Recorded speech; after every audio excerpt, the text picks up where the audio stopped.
On today's show, we're going to do part 2 of our look back at the biggest hits and misses from the 2023 fantasy football season. In part 1, we hit the early rounds. In part 2 here, we'll hit some later round guys. Again, the point of this exercise is not to self-loathe or to victory lap. It's to try to learn something. What takeaways can we make from our hits and misses that we can use going forward? Let's get into it here. Evan, I always like to start with a hit, make us feel good. A big hit was David Montgomery. I mean, I was just all in on Dave Montgomery every time, round 7, round 8. Never understood why he was available there. And I think the takeaway on the Dave Montgomery hit is understanding offensive scheme. Yes, the Lions used a ton of draft capital on Jahmyr Gibbs. But much like the way they split Jamal Williams, DeAndre Swift in 2022, where Jamal Williams famously led the NFL in rushing touchdowns, Dave Montgomery was always going to have at least that role, at least that goal line role, and then likely some more base work. And the outcome that happened was Dave Montgomery ran into more pass game work, and he finished at the running back 13 in half PPR. So just a massive hit in all 0 and hero RB builds. And those were my best teams. I mean, all my best season-long teams, all my best ball teams were all hero RB with Dave Montgomery and another running back we'll get to later as my RB2 and RB3. So, yeah, big hit there. Evan, any takeaways for you on the Dave Montgomery hit? And he never felt like a sexy pick. He just made all the sense in the world. Shoehorning him right into that, what Jamal Williams did the previous year, where he scored 17 rushing touchdowns. That didn't make that wasn't a lock. But I mean, it was always very likely that he was going to be used at the goal line on a high scoring team that plays in a dome. He can pass protect. And that is really what I think charged his maybe bigger than expected receiving role at the expense, to an extent, at least for part of the season, of Jahmyr Gibbs. But there was just enough scoring to go around, enough touches to go around in this offense for both of those guys to have really good fantasy seasons. And I was with you. I drafted a ton of David Montgomery, even though every time you clicked it didn't feel sexy, but it felt like a really good pick every time. Yeah, and I know another takeaway for me when I'm thinking about, do I want to go for 0 RB or hero RB this season? Well, is it a good setup for it? And when you can get David Montgomery, Brian Robinson, James Cook, Jaylen Warren, I'm going to get to some of these guys later more. But yeah, I thought it was a strong setup for it. So the takeaway is, if you're going to think about hero or 0 RB, which is the preferred way I like to build, especially in best ball, are there running backs that I like that I can get later in this year? Starting with David Montgomery, there was a ton of them. Second one here is a miss. Neither of us, I feel like, we're really in on Mike Evans. I definitely wasn't. I definitely was not in on Mike Evans enough at all. And, I remember thinking to myself, a 30-year-old wide receiver with Baker Mayfield at quarterback, it just wasn't the type of situation I wanted to invest in. I actually thought that if Baker had a good year, it would be more through Chris Godwin, like short stuff out of the slot to Chris Godwin. But they put Godwin outside a lot. And Mike Evans, career year, again, at 30 years old with Baker Mayfield at quarterback. I'm not sure that's a bet I want to be making again, but I could be talked out of that kind of take, Evan. Any takeaways for you on Mike Evans careering it here in our face? The expectation, at least at one point, entering training camp, was that Baker Mayfield wasn't even assured of the Bucs starting job. He was going to have to compete with Kyle Trask. They sent him to a 1-year, $4 million deal. That's like third string money in the NFL. He wound up, Kyle Trask never even made any noise, and Baker Mayfield got in there and he ripped it. He played with, abandon. He was willing to throw the ball up and let Mike Evans go win. Mike Evans actually left a lot on the field. He had some brutal drops throughout the season. He also had those big time plays when you remember this dude was just put on earth to score touchdowns. He wound up leading the NFL in receiving touchdowns with 13. I think that, and there were times where I was like, man, I'm so low on Mike Evans. I think I had him as like a 6th or 7th round value, and I was just like, am I doing this wrong? And I think I was a little bit shook from the previous year being really high on him with Tom Brady. He scored 6 touchdowns. Yeah, he was bad. He bounces back and scores 13, which is more in line. Over the last 4 years, he's had 13, 14, 6, and 13 touchdown catches. I think that there was some recency bias with me because I was so big on him the previous year, and that's something that, I mean, shoot, I've been doing this for 15 years and I still have recency bias from the previous year. It's kind of pathetic. I'm a little embarrassed. Well, Honestly, I'm embarrassed for how low I was on Mike Evans, who's one of my favorite players of all time. right. And there's two things I want to say. First is that there's one thing to be recency bias, but also identifying when a guy is hitting a cliff is really important. And when he was bad in 2022, and then you layer in Baker Mayfield, maybe it's not recency bias. I was like, man, maybe this guy's just hit the wall in his career. And we have seen a ton of wide receivers hit the wall at that age 29, age 30 season. So, I still want to be cautious of that wall, but Mike Evans is just a freak outlier in terms of the touchdown stuff. And so I wasn't sensitive enough about price. To Evan's point, you could get Mike Evans in round 6 or round 7 a bunch. In best ball, you get him even later sometimes. And man, I wasn't factoring in price enough. There wasn't a lot of right. If he had hit the cliff, it wasn't going to kill me if I took Mike Evans in round 7. So I was taking freaking Jahan Dotson, who I'll get to in a second, over Mike Evans, which in hindsight is just absolutely egregious. Absolutely egregious. Oh man, yeah. I mean, have you seen some of the rumors that Mike Evans might want to go to the Chiefs? Yes. And go play with Patrick. Wouldn't that be hot? Oh baby, yes. That'd be so awesome. I've been perpetrating those rumors. So yes. Okay. Third one was another 0 RB hit, James Cook. So again, similar to Dave Montgomery, structurally, James Cook fit. I wanted to fade all those dead zone running backs and hammer these round 8, 9, 10 running backs. And from a talent and structural perspective, James Cook and Dave Montgomery, I thought were two of the best ones. And, you could poke holes in James Cook for his role, how much they throw to running back, whatever you want to say before the year.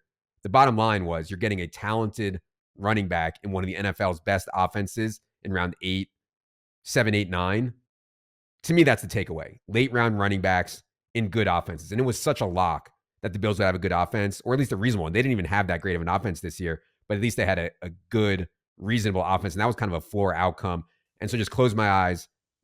Later round running backs on good teams with talent I want to be in on. We'll get to more of those here in hits in a second. But yeah, it wasn't a spectacular year for James Cook, but he was very serviceable in hero or 0 RB builds. I think he was pretty spectacular. He almost 1,600 yards from scrimmage.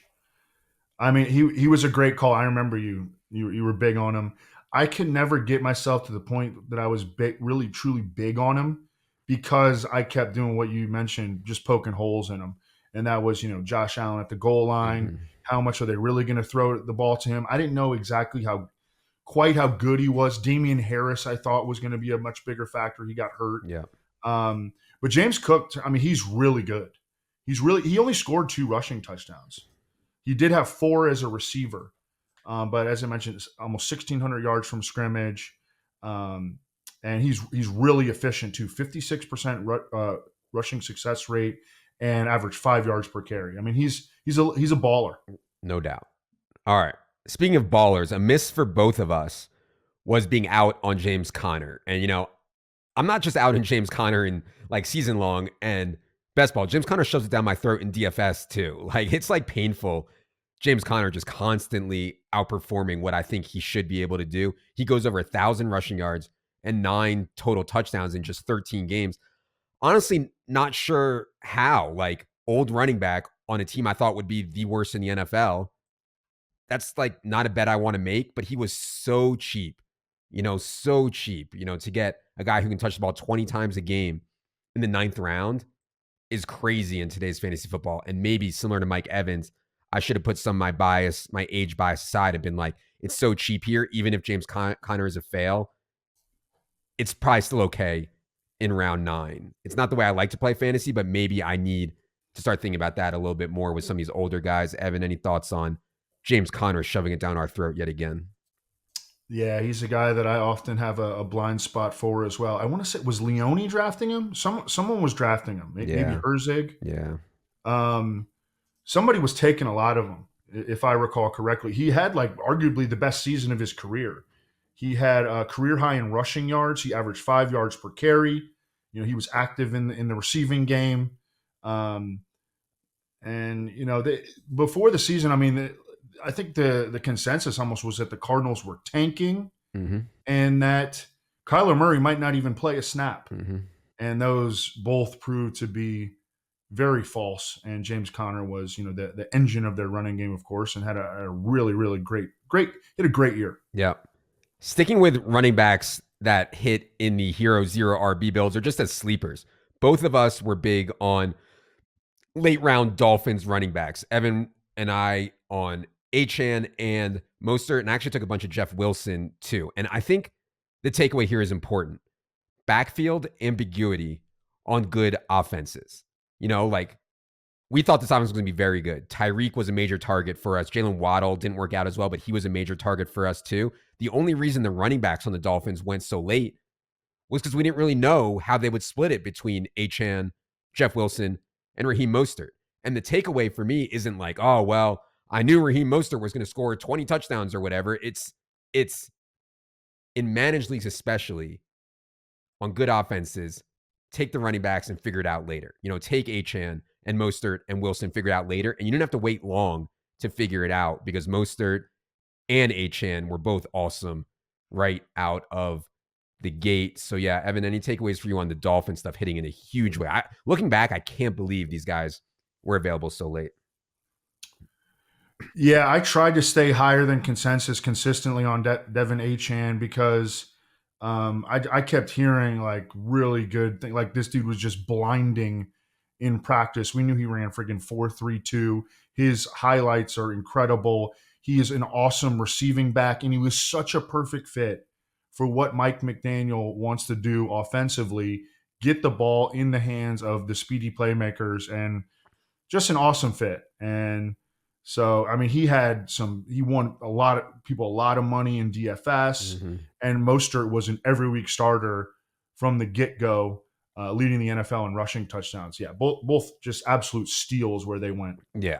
And we'll get into situations like with backfield ambiguity again. No one's overly excited. People are excited about Achane, like Evan said. He started to steam up a little bit, but no, man, Mostert and Jeff Wilson were like free. All right. Bad one for me. I already mentioned it. Jahan Dotson, man. I mean, and I got the game plan stuff right. I was like, Washington might just throw it a ton. And they did. They were third in pass rate over expectation. Only the Chiefs and the Bengals threw at a higher rate. But never in a million years did I think Washington would throw the ball so much. And Jahan Dotson would average just 4.9 targets per game. 4.9 on a team that had the third highest pass rate over expectation. And he only posted a 59% catch rate. The takeaway for me on Dotson is like, I already felt a bit uncomfortable in round 9, round 10 on Dotson. I still thought he was fine there. But man, he started going round 8, round 7, and I just like rode with it. I was like, you know what? I really want this guy. I understand everybody else wants him now also. And I started taking Jahan Dotson in like round 7, and my God, I already mentioned, Jahan Dotson over Mike Evans is just absolutely ridiculous. So, and I didn't even have a great case for why he'd separate from McLaurin, Curtis Samuel, Antonio Gibson in the pass game, Logan Thomas. They had a lot of competition. My main case was that Jahan Dotson is a baller on a team that's suddenly going to throw the ball a ton. Just didn't hit. Maybe he's not as good as I thought. So, yeah, really bad on Jahan Dotson. Evan, any takeaways from you on him? I think my biggest takeaway when I think about Jahan Dotson is that we should always bet against short, moderately athletic Penn State alumni. And so, Adam, would you like to make a bet on something? Yeah, it's all. The only reason I get up in the morning is to make bets on stuff. So yes. Okay, well, we can figure that out after the show. That one hurt. Okay, speaking of Penn State guys, nobody can accuse me of Penn State bias because probably my biggest fade of the year was Miles Sanders. I mean, I remember coming on here and just going off. I didn't understand the Miles Sanders one. People were using rookie year Miles Sanders, Deuce Staley pass game shower narrative stuff. People were extrapolating Miles Sanders' efficiency with the Eagles offense to Carolina. I mean, Eagles offense with all these great players and Jalen Hurts and one of the best offensive lines, if not the best offensive line in the league, and saying, oh yeah, he's going to go to Carolina and do that. I mean, it was absolutely insane. And to me, I know I messed up the Alexander Madison one, but to me, the poster player for dead zone running back was Miles Sanders, Cam Akers, Dameon Pierce, Javonte Williams, skipping that tier and then hitting on the Demont, James Cook, B-Rob, Miami stuff later. That was the key to the whole season. And that's kind of the way that I want to play. And so I'm looking for spots. I'm looking for spots like this where I can fade a guy like Miles Sanders. So this one felt good. Had a lot of bad stuff, but Miles Sanders is definitely one of the ones I felt best about this year. Evan, any takeaways for you on Mr. Miles Sanders? I wound up drafting a decent amount of them in the middle rounds, and they gave him a lot of money. And he did have that connection with Frank Reich. He was a volume play who didn't work out. I mean, by the end of the season, he had lost his job. Oh, completely. Chuba was, yeah. Chuba Hubbard. Yeah. Chuba Hubbard was like, one of the biggest volume workhorse running backs down the stretch of the season. Right. Miles Sanders he's a frustrating player because he really is a talented runner, but he's mistake prone. He gets banged up, you know, and they just wanted to go with Chuba Hubbard. I mean, because they could rely on him, and they didn't feel like they could rely on Miles Sanders after Frank Reich got fired. It also didn't help that Bryce Young, I think, was worse than everyone thought he would be. The receiving play was, outside of Thielen, was worse than everybody thought it would be. I mean, this was just a terrible team, just a terrible team. Terrible. All right. A miss for both of us here was Tank Bigsby. And I don't beat ourselves up over like round 12 or whatever, round 11, round 13 misses. But I really did like Tank Bigsby a lot. And I actually think that they intended Tank Bigsby to have a bigger role. He was just the worst. I mean, the worst running back in the NFL by far, I feel like, was Tank Bigsby, even on limited work. And so going back to Alexander Mattison, like, your running back doesn't have to be great to be successful in the NFL, but you can't be the stone cold worst. And that's like what Mattison and Bigsby were to varying degrees this year. So again, I don't want to beat ourselves up over this, but this was a really bad one because the dude didn't even play. Any takeaways on Tank Bigsby from you? To me, the explanation is almost a little bit similar to Alexander Mattison. I think that they wanted to give him a significant role. He loses a fumble in week 1, and it's like over. Yeah. I mean, it was over for Tank Bigsby. The next week, he didn't even touch the ball. He had 7 carries in the first game, loses a fumble. I think it was at the goal line. They wanted to use him at the goal line. They talked publicly about that. They wanted to use him a little bit in the receiving game, and they could have used him because Travis Etienne, he was a buzzsaw in the first half of the season, but he really ran out of gas. Yep. I thought down the stretch they really could have used Tank Bigsby, but he was unusable in real football and obviously in fantasy. Yeah. All right. Last one.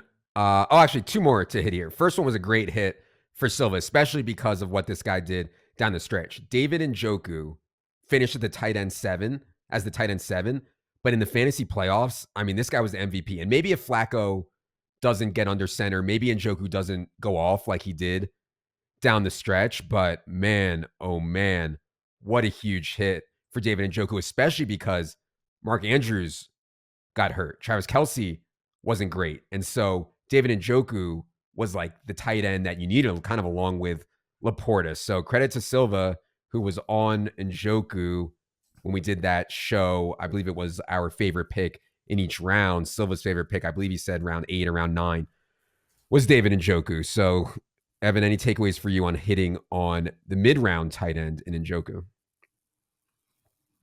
Just bet on guys that have flashed big time ability. The team has invested in them.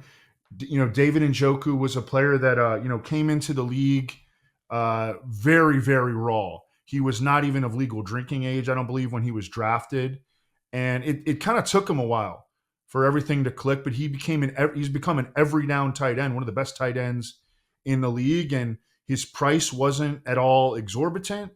And he was in a really, really good spot, I thought, along with Amari Cooper. Amari Cooper wound up being a really, really nice value as well, despite the musical chairs at quarterback. Yeah, I mean, there's the connection that Flacco and Njoku showed down the stretch, that became extremely bankable on a week-to-week basis.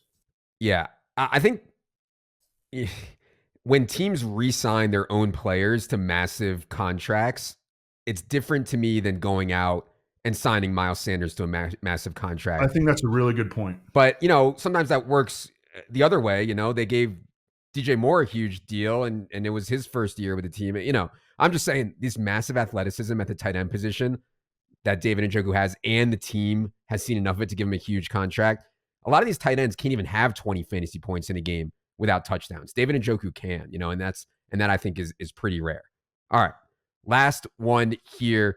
Big hits for Silva, fading both Russ Wilson and Jerry Judy. You know, Jerry Judy, I wasn't really on until he pulled a hamstring in the preseason, but I did start taking him a bit later when he dropped on the hamstring injury. That didn't work out at all. And then Russ Wilson, God, this guy, I mean, we're going to talk about in the offseason. He's going to end up getting cut here by the Broncos. Just an absolute disaster. And so the late round quarterbacks that hit were like Howell, and there were a bunch of actually decent late round quarterbacks. Purdy, who luckily I got some Purdy on efficiency stuff, which ended up hitting a big way. But the Russ one did not hit. Evan, any takeaways for you on the Broncos, Russ and Judy failing? You know, and I had been on Judy the previous season. I don't know, just try to recognize dudes that aren't that good. Might be the biggest takeaway. I mean, Russell Wilson actually had a super high touchdown rate, and so he wasn't killing you or anything like that. But I mean, he was like clearly being used as a game manager. I mean, he had one game where I think he threw for like less than 90 yards and 3 touchdowns in the same game.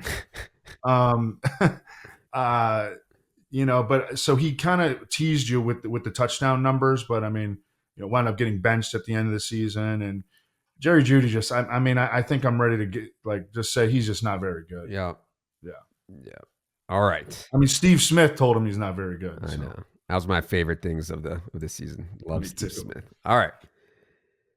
This was sometimes fun, sometimes painful, but certainly I think an important exercise to do each year as we try to get better and better each year. Again, our first run of best ball rankings for 2024 are indeed up if you're interested in that. Also, golf, NBA, college basketball is coming, and stay tuned for some more announcements along those lines as well.